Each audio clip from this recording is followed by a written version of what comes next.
Can I just ask William Dartmouth, because those who wish to leave the EU often cite Norway as an example to follow, but you will know. No, but people do cite it. I mean, maybe not be you, but people do. But do you accept that even from Norway's perspective, certainly at an official level, the Foreign Minister recently wrote in The Guardian that Britain shouldn't choose his country as an example, as they would still have to accept freedom of movement and accept directives from Brussels. So this idea of being outside the EU but still in the sort of broader economic area, you would still be subject to those restrictions? No.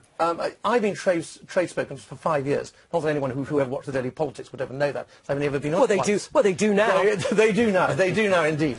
We don't put forward the blueprint of either Norway or Switzerland, or for that matter Iceland, because we are the fifth largest economy in the world, and providing we don't have politicians at our head like David Cameron, who sells the past before it's even begun, we would be able to negotiate a much better arrangement. What makes you think... Sorry, just on that. Can I answer your second question? Yeah, all right, then we'll come back. Can I answer your second question? Yes. The fact of the matter is that in the European Union, we have 8.24% of the votes in the Council of Ministers. If Turkey gets in, which is what the Conservative Party and the Labour Party want, it'll be even fewer.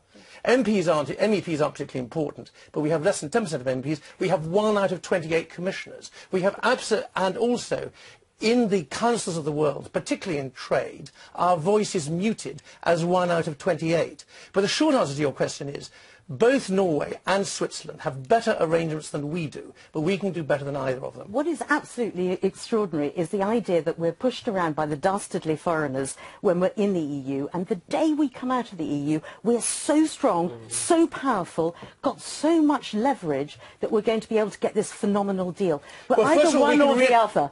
First of all, on day one, we can reactivate our seat at the World Trade Organization, which has been in abeyance since 1973. No, World Trade Organization, not immigration. Right, but and we could no longer see, and we no longer have to have open borders. William, one thing on that, what Lauren Sazza says, what does make you think, and you're so convinced that Brussels would negotiate for us such a great deal? I mean, why would they, if we pulled out, which they don't want us to do? Well, I'd like to point out to you, if I may, that the 3 biggest exporters to the European Union, namely Russia, China and the United States, do not have a trade deal. 6 out of the 10 biggest exporters do not have a trade deal. But you would want a trade deal. 11 out of 20 do not have a trade deal. So it's not absolutely necessary. But in practice, because we run a very, very large deficit, it's about £687 billion since we joined, a trade deal isn't necessary, but it's absolutely inevitable because it's in the economic interests of Brussels and Brussels businesses for there to be one. Let me just briefly...